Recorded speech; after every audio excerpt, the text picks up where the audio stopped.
ರಾಮಲಿಂಗಾರೆಡ್ಡಿನ ಬರಲಿ ತಾಕತ್ತಿದ್ರ ಹೇ Ramalinga Reddy open challenge ಬಾ ಸಿದ್ದರಾಮಯ್ಯನವ್ರ ಮುಂದೆ ಪ್ರೂವ್ ಮಾಡ್ತೀನಿ.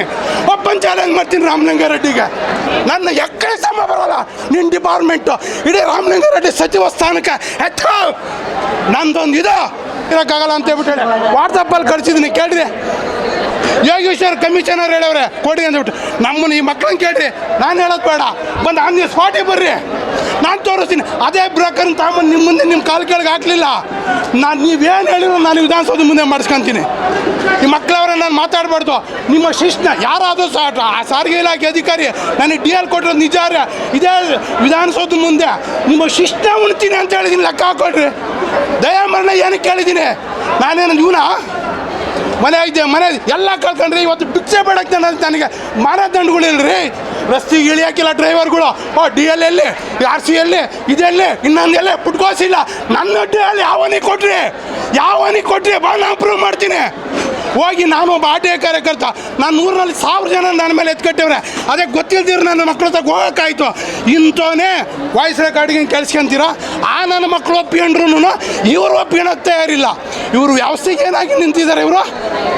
ಬರೇ ರಾಮಲಿಂಗಾರೆಡ್ಡಿನ ಬರಲಿ ತಾಕತ್ತಿದ್ರ ನಾನು ಪ್ರೂವ್ ಮಾಡ್ತೀನಿ. ವಿಧಾನಸೌಧ ಮುಂದೆ ಚರ್ಚೆ ಮಾಡಿಬಿಡೋಣ, ಪತ್ರಿಕಾಗೋಷ್ಠಿ ಮಾಡಿಬಿಡೋಣ. ನಮ್ಮ ಚಾಲಕರೇ ಸ್ವಾಮಿ ಏನಕ್ಕೆ ಕಟ್ಕೊಂಡಿದ್ದೀರಿ ಸಂಘಟನೆಗಳು ರೇ? ಒಂದು DLಗೆ ಒಂದು ಸಂಘಟನೆ 10 ಲಕ್ಷ ರೂಪಾಯಿ ಕೇಳವ್ರಿ. ಒಬ್ಬ ಪತ್ರಕರ್ತ ಫೋನ್ ಮಾಡಿ ನೀನು ಇವತ್ತು ಸುಮ್ಮನೆ ಆಗೋ 5 ರಿಂದ 6 ಲಕ್ಷ ತಗೋ ಅಂತ ಹೇಳ್ಬಿಟ್ಟು ಹೇಳಿ ಫೋನ್ ಮಾಡ್ಯವನ್ರಿ ನನಗೆ. ಒಂದು DL ಎಷ್ಟು? ಇವತ್ತು ನಾನು ಸ್ವಂತ ಗಾಡಿ ನನ್ನ ಮನೆ ಮುಂದೆ ನೋಡ್ಬೋದು. ನೀವು ಬಂದು ಕೊಳಿತ ಬಿದ್ದಿದೆ, ರನ್ನಿಂಗ್ ಗಾಡಿ, 25,000 ಇನ್ಸೂರೆನ್ಸ್ ಕಟ್ಟಿದ್ದೀನಿ, ಎಲ್ಲ ಮಾಡಿದ್ದೀನಿ. ಈ ಮಕ್ಕಳ ಎಜುಕೇಷನ್ ನಾನು ಕೆತ್ತ, ಇವ್ರು ಕೆತ್ತರ ಯಾರು ಮಾಡ್ತಾರೆ? ರೋಡ್ ಮೇಲೆ ನಿಮ್ಮ ಕಾನೂನುಗಳು ಯಾರು ಪಾಲನೆ ಮಾಡೋರು? ನೀವೇನು ಕತ್ತೆ ಕಾಯ್ತೀರಾ?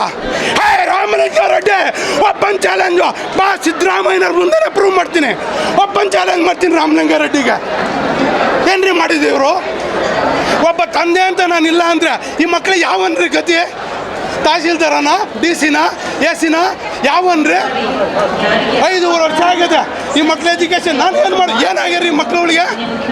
ಬರಲಿ, ಆನ್ ದಿ ಸ್ಪಾಟ್ ಬರಲಿ. ಇವತ್ತು ಕೊಟ್ಟಿದ್ದೀನಿ ಅರ್ಜಿ. ನೀವು ಮೀಡಿಯಾದವರು ಬಂದರೆ ನಾನು ಪ್ರೂವ್ ಮಾಡಲಿಲ್ಲ ಅಂದ್ರೆ ಇದೇ ರಾಮಲಿಂಗಾರೆಡ್ಡಿ ಇಲ್ಲ, ಅವನೇನು ಮಾಡಿಸ್ಕೊಂತಾನೆ. ನೀನು ಕಿವಿ ಊದ್ಯಾರಲ್ಲ ಆ ಅಧಿಕಾರಿ ನೀನೇನು ಮಾಡ್ತೀಯ? ಕೊಡೋದು ನಾನು ನೇಣಾಕ್ತೀನಿ ಅವನಿಗೆ. ನಿನಗೆ ಅವ್ರನ್ನ ಕೊಲ್ಪಟ್ಟೆ ಅಳ್ಳಾಡ್ಸೋ ತಾಕತ್ತಿಲ್ಲ ಅಂದ್ರೆ ಕೊಡ ನನ್ನ ಕೈಗೆ, ಕೊಡ ನಮ್ಮ ಡ್ರೈವರ್ ಕೈ, ನಾವು ಬುದ್ಧಿ ಕಲಿಸ್ತೀವಿ. ಒಬ್ಬ ಚಾಲಕ ಏನು ಅಂದರೆ ಒಡವೆ ಒತ್ತೆ ಇಟ್ಟೆ. ಇವತ್ತು ನಾನು ಸ್ವಾಭಿಮಾನಕ್ಕೆ ಇಡೀ ನೀನು ಟ್ರಾನ್ಸ್ಪೋರ್ಟ್ ಡಿಪಾರ್ಟ್ಮೆಂಟ್ ಆದರೆ ನನ್ನ ಕಾಲೇ ಸಮ ಬರೋಲ್ಲ. ಆಯ್ತು, ನನ್ನ ಎಕ್ಕಡೆ ಸಮ ಬರೋಲ್ಲ ನಿನ್ನ ಡಿಪಾರ್ಟ್ಮೆಂಟು ಇಡೀ ರಾಮಲಿಂಗಾರೆಡ್ಡಿ ಸಚಿವ ಸ್ಥಾನಕ್ಕೆ ಹೆಚ್ಚು ನಂದೊಂದು ಇದು. ಒಬ್ಬ ಚಾಲಕನ ತಾಕತ್ತು ನೋಡ್ಬೇಕಂದ್ರೆ ಇಡೀ ರಾಜ್ಯದ ಜನತೆ ಮುಂದೆ ಓಪನ್ ಚಾಲೆಂಜ್ ಮಾಡ್ತಾ ಇದ್ದೀನಿ. ಈ ಮಕ್ಕಳನ್ನ ಇಟ್ಕೊಂಡು ಯಾವನಲ್ಲ ದಯಮಾಡಿ ಕೇಳ್ತಾನಲ್ರಿ, ಏನ್ರಿ ಆಗೈತೆ ನನಗೆ? ಕಾಯಿಲೆನ, ಕಸಾಯಿಲೆನ, ರೋಗನ, ಕಳ್ಳನ, ಸುಳ್ಳನ? ಹೇಳ್ರಿ, ಒಂದು DL ಕೊಡ್ಸಕ್ಕ ಇಡೀ 30 ಜನ ಆಫೀಸರ್ಗಳು ನೀವೇನು ಮಾಡ್ತಾಯಿದ್ದೀರಾ? ಯಾರ ಮನೆ ಬಾಗಿಲು ಕಾಯ್ತಾ ಇದ್ದೀರಾ? ರಾಮಲಿಂಗಾರೆಡ್ಡಿಗೆ ಒಂದು DL ಇಸ್ಕೊಬಿಟ್ಟು ಏನು ದೇವಸ್ಥಾನ ಪ್ರಸಾದನನ್ರಿ? ಹೋಗಿ ನೀನು ಸಾರಿಗೆ ಇಲಾಖೆಯಲ್ಲಿ ಈ ನಿನ್ನಿಂದ ಆಗುನಾರೆ ವಾದ ದೇವಸ್ಥಾನ ಪ್ರಸಾದ ಹಂಚಕ್ಕೆ ಹೋಗು. ಮಾನ ಮರ್ಯಾದೆ ಇದ್ದರೆ ಬಾ, ಏನು ಅಂತ ನಾವು ಹೇಳ್ಕೊಡ್ತೀವಿ. ಸ್ವಾಭಿಮಾನ ಅಂದ್ರೆ ಏನು ಅಂತ ನಾವು ಹೇಳ್ಕೊಡ್ತೀವಿ. ಬರ್ರಿ, ಇಡೀ ರಾಜ್ಯದ ಜನತೆ, ಇಡೀ ನಮ್ಮ ಡ್ರೈವರ್ಗಳ ಮುಂದೆ ನಾನು ಚಾಲೆಂಜ್ ಮಾಡ್ತೀನಿ.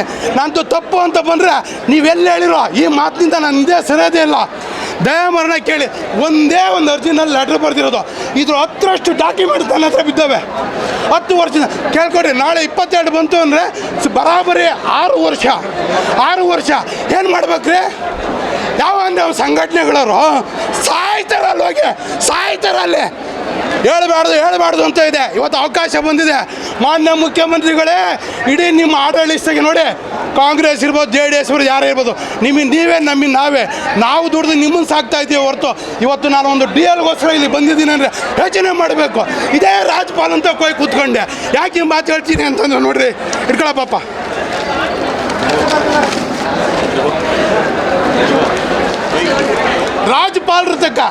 ರಾಜ್ಪಾಲರ ತಕ್ಕ ದಯಾಮರಣ ಕೋರಿದ್ದೀವಿ, ನಮ್ಮನ್ನು ರಾಷ್ಟ್ರಪತಿಯವ್ರಿಗೆ ಕಳಿಸ್ಕೊಡ್ರಿ ಅಂತಂದೆ. ಇವತ್ತು ಕೊಟ್ಟಿರ್ತಕ್ಕಂಥ ರಾಜ್ಪಾಲರಿಗೆ ನೋಡಿ, ಈ ಮಕ್ಕಳ ಸಮೇತ ರಾಜ್ಪಾಲರ ತಕ್ಕ ಹೋಗಿ ನಾವು ಮನವಿ ಕೊಟ್ಟು ಬಂದಿದ್ದೀವಿ. ಈ ರಾಜ್ಪಾಲರು ಕೊಟ್ಟಿರ್ತಕ್ಕಂಥ ಅರ್ಜಿ ಏನಾಗಿದೆ ಅಂತ ಹೇಳ್ಬಿಟ್ಟು ಹೇಳಿ ಕೇಳ್ರಿ ಆ ರಾಜ್ಪಾಲರಿಗೆ. ಕೇಳಿ ಹೇಳ್ರಿ. ಇಲ್ಲಿ ರಾಜ್ಪಾಲರು, ಇಲ್ಲಿ ಪ್ರಜಾಪ್ರಭುತ್ವ, ಅಲ್ಲಿ ನ್ಯಾಯಾಂಗ. ಇವತ್ತು ನಾವೇನು ಕೇಳಬೇಕು? ಯಾರ ಹತ್ರ ಭಿಕ್ಷೆ ಬೀಳಬೇಕು? ನಾನು ಭಿಕ್ಷೆ ಬಿಡೋಕ್ಕೆ ಏನಾದ್ರು ಮಾನದಂಡಗಳಿದೆಯಾ? ನನಗೆ ಆರೋಗ್ಯನ ಏನಾಗಿದೆ? ನಾನು ಹೆಂಗೆ ಕೇಳಬೇಕು ಹೇಳಿ? ಒಂದು ಭಿಕ್ಷೆ ಹೆಂಗೆ ಕೇಳಬೇಕು? ಇಲ್ಲೇ ಕುಂತಿದ್ರ ಬರ್ರಿ ಇದೇ ಅಧಿಕಾರಿ, ನಾನು ಪ್ರೂವ್ ಮಾಡಲಿಲ್ಲ ಅಂದರೆ ಅವರ ಮಕ್ಕಳವ್ರ ಮಾತಾಡಿ ನಾನು ಏನು ಹೇಳಿದೆ ಆ ಮಾತಿ ಬದ್ದಾಗಿದ್ದೀನಿ.